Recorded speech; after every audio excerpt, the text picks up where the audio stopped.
Today, the Piano Room becomes a front row seat. This band have written some of the sharpest, smartest songs in British pop rock history. Legendary Squeeze are joined by the BBC Concert Orchestra, their songs sounding as fresh and clever as ever. Oh, thank you, Hourglass. So good. Sounding so good, Glenn. Oh, thank you very much. We tried to please, and we've had a lot of time to work this out, so I think it should be good. Yeah, it was. String section in particular. I don't usually point out, because the BBC Concert Orchestra, they're all mega, but strings sounded really punchy there on that one. Absolutely brilliant. It's such a pleasure to play with, honestly. There's such a great section, and Fiona's done such a great job. Thank you, Stephen. Yeah, excellent stuff. Let's talk about that track, because you actually wrote it together, which is different from how you usually write, right? Yeah. It was one which was, I can't remember even writing it. We wrote it in 1987, I think. Chris, can you remember? I remember the sofa. We were sitting on the sofa and having cups of Earl Grey tea, and I don't remember much else. But you wrote it together because usually you write apart. Is that true? Yeah. That is true, yeah. Chris is the lyricist, and ever since we met, we've written that way. I think I'd written 8 songs when I met Chris, and he started giving me all these lyrics, and suddenly we were writing tons and tons of songs, which was lucky because we didn't have anything else to do for the first few years of our career. It's interesting how you guys got together. We'll talk about that now, because didn't you put an advert for 50p in a newsagent's window? I did indeed, and nobody answered it for about 3 weeks. I was about to give up, and then Glenn and his girlfriend Maxine called me, and here we are today. So I'm very grateful for that. I'm sure lots of people went to that. It's not normally where you'd advertise for a guitarist. You'd normally put it in the Melody Maker. But there it was, next to washing machine for sale, ironing board for sale, that sort of thing. Is it true also, Chris, that you didn't actually have a band at the time? No, I didn't have a band. I had imagination and I had a few songs. And, I'm so grateful that we came together, because, as soon as I heard Glenn play and sing, it just was such a treat that it kind of made everything that I'd done sort of become more in focus, because I just thought that this is something we could do together. Glenn, that trip to the newsagents for a pint of milk, it paid off? It was a fortuitous meeting. I don't know what we'd have been doing if we hadn't met, but it certainly is one of those things. I think we just enabled each other in the most brilliant way. Lovely. And daft question, but did you get on straight away? Yeah, I mean, Chris always had a very vivid imagination. I mean, he said when we first met that we would meet outside a pub and he'd have a copy of the Times under his arm.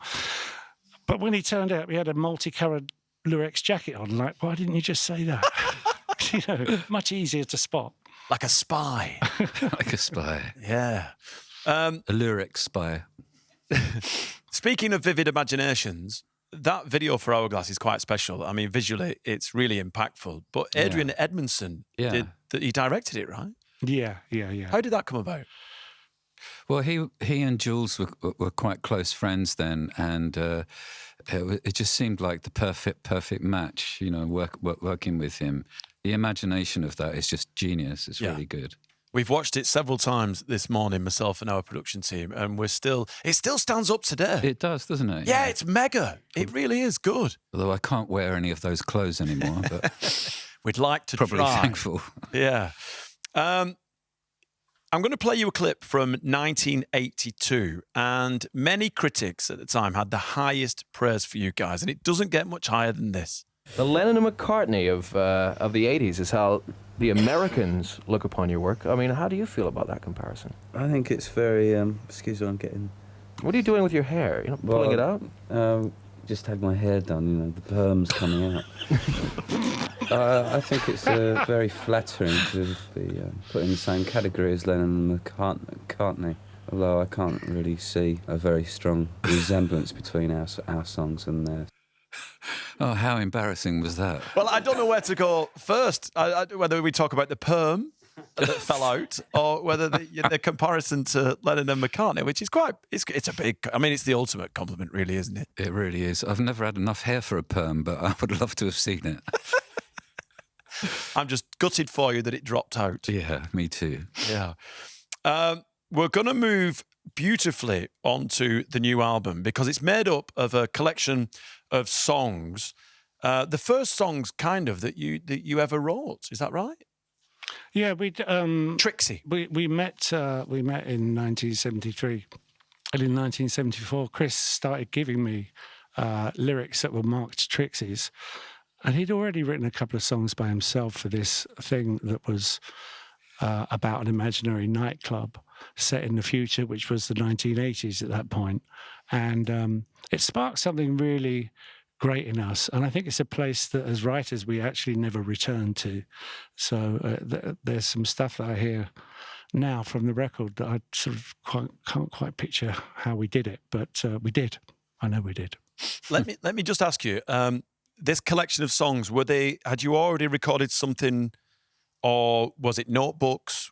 How did you get to rediscover these tracks? Well, the original recordings, Glenn's demos and the demos from the rehearsal room where we tried them out, have always sort of been languishing on a cassette in the loft, rather like a tortoise. It's been up there all this time. And we got it down and it was still alive. And it sounds great. So I'm so proud of it. That must have sparked so many memories. It really did, yeah. None of them I can picture now. But we can imagine listening to you guys talking about them, that warm feeling that you must have got thinking, wow, this was 73. You know, I think what's great about the songs is that you can hear the sort of optimism of teenagers, and we had the whole lives ahead of us, our whole careers ahead of us, we hoped, and that luckily worked out. There's a sense of optimism that I don't think we've equalled since. I think we got sort of a bit more cynical, and this album is not cynical. Mm. Well, we're going to hear You Get the Feeling, which I'm very proud to say we had the first play last month. So thank you.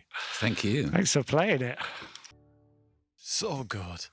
With this new collection of songs, you're not hiding away really, because you're going to do the biggest arena tour that you've ever done. Yeah, after all this time, we get to play some bigger places, which is lovely. Who thought that would happen? I didn't for quite a long time, but happy where we were, but even happier to be where we are today. You know, we have, as far as I'm concerned, this is the best version of Squeeze there's ever been. And we sound great, and people are reacting to us in a way that they haven't ever before, even when we were initially breaking through. So it just feels like a great place to be. It must feel really special knowing that you've had an impact on so many lives as a band. Yeah, I mean, it's nice that people, I mean, if you think about that sort of thing, you go mad, wouldn't you? Yeah. So I just think about what we can do. Well, I'll tell you what, don't think, just listen, because we've got some great texts that are very relevant to that. Saw Squeeze live at Hunstanton, Norfolk on the first date with my now wife, Linda, 27 years ago. Wow. Also, speaking of playing different venues, Chris played in my neighbour's back garden for a special birthday party in Norfolk. It was a great party for me and Linda in Norfolk. I'd do anything for a bit of cake.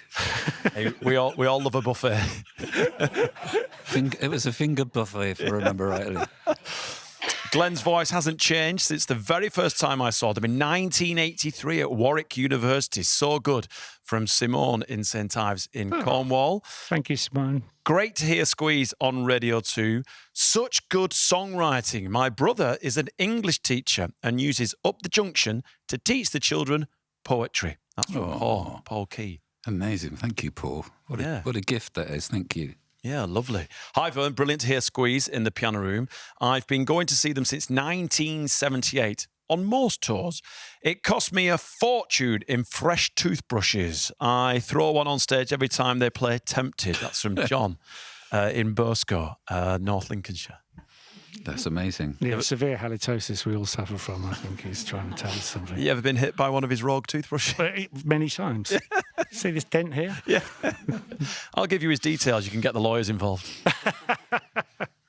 So we're doing an arena tour, and Billy Bragg's coming out with you as well, right? Yeah. What a great lineup. saw him on TV at the weekend, and he's an intellectual man to behold and love, and I love his songwriting as well. It's great. So it's going to be a great pairing, us two, I think. Yeah, I think whenever you hear and listen to Billy Bragg, you're always in awe of what comes out of his mouth. Yeah. You know, he's like, wow, okay. But you're also supporting an anti-poverty charity, grassroots venues as well, right? Yeah, we're trying to raise awareness of the fact that, say, when we started out, there were plenty of places we could play. There were lots of pubs. In fact, you know, we cut our teeth playing local pubs, and really learnt how to deal with an audience, how to play, and it's just a repetition of doing it. And sadly, there's not enough cash for venues. They're not making enough money, and I think that if we can, you know, we're going to be giving a £1 a ticket towards the Music Venue Trust, and also just raise awareness for the fact that we're losing these places. And once you lose them, it's hard to get them back. It really is. And if you think about all the venues that have been and gone, and the availability of live music and the regularity of live music, these days you've really got to scroll, check local press for details to find acts in small pubs and bars and dare I say clubs. Absolutely. I did a tour by myself like 30 years ago, and I've got a poster of it. And it's a month and a bit tour. And out of the 30 venues, there's only, I think, 6 of them that are still open. That's an amazing thing, isn't it? Some really great places have been lost. God, blimey. We've got some listener questions on the voice note. This first one is from Carol. Hi, it's Carol here from Birmingham. Vernon was talking about mixtapes this morning on his radio programme. And what I wanted to know was, what would be the first song that you'd have on your mixtape? I think Get Lucky. I love that song. The Pharrell Get Lucky. Yeah. With Daft Punk. Yeah. I love Pharrell Williams.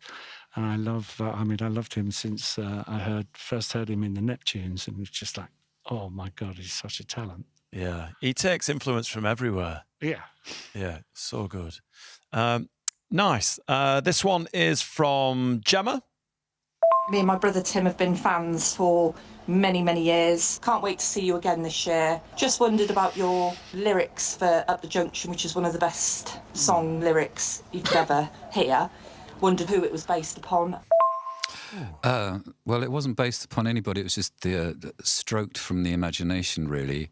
I think some of the best songs that you write when you go through life come out of nowhere, really. They're like gifts, and you're not quite sure what the story is, where they come from, and then eventually they kind of do take shape, and you become to own them a future time. And I'm so pleased that you love that song. I love the fact that the majority, I'd say 90% of the musicians that we talk to on this radio show talk about catching songs. Catching songs, yeah. I think it's true. Sometimes, you know, you'd be sitting in a chair looking out a window for hours, and it's a bit like fishing. You know, you sit there and then eventually a fish comes along and you think, oh, that's pretty good, and off you go. It must be quite a moment. It's a great moment. Yeah, I mean, that's what we do. It's definitely like a muscle, though. I mean, when we did Trixie's, we recorded another album of new songs, and the first song that I managed to write for one of Chris's lyrics took me 2 months, and it was really hard work. It was horrible. It was great to get there in the end. By the end of the time, we wrote 2 songs in 10 minutes, and they were really good. That's when you get that sort of flow going, and it's you can't maintain that. And I shut it down when we stopped working, so you can just listen to music and enjoy it and not analyse it. That's really interesting, because I'm going to revert back to when Mumford & Son, Mumford & Sons were in here, and Marcus was saying that after their initial success, they took a break, and he bumped into a certain Noel Gallagher. And Noel Gallagher, I can't repeat the language that he used, but he told him off because he'd stopped writing songs. And Noel said, you should never stop writing songs because the muscles disappear, which is exactly what you've just said. It's true. I think that does happen, but I think you replenish yourself with what you hear and what excites you. And then you just have to start again. It's like getting fat and losing weight. Love to be able to have that gift, that talent of opening up the receptors and just letting the songs come in. Do you know what I mean? But I think mine would be thrash metal,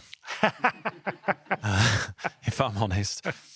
We've got a question now from Ella Eyre, who was here yesterday. This is her question to you. Hi, Squeeze. It's Ella Eyre, and my question for you is: what is the one song that you wish that you wrote that you didn't?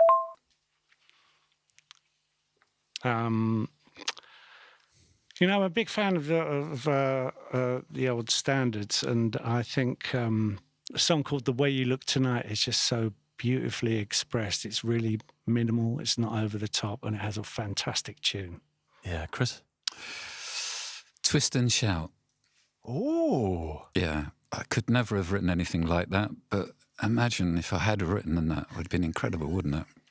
Imagine the PRS from that song. I was just going to say, I don't think you'd be in Maida Vale right now. Oh, no, I would. I'd be living around that right in the corner. With Paul. Yeah. Lovely stuff. Hey, speaking of Paul, we've come to your cover version. What are you doing and why, please?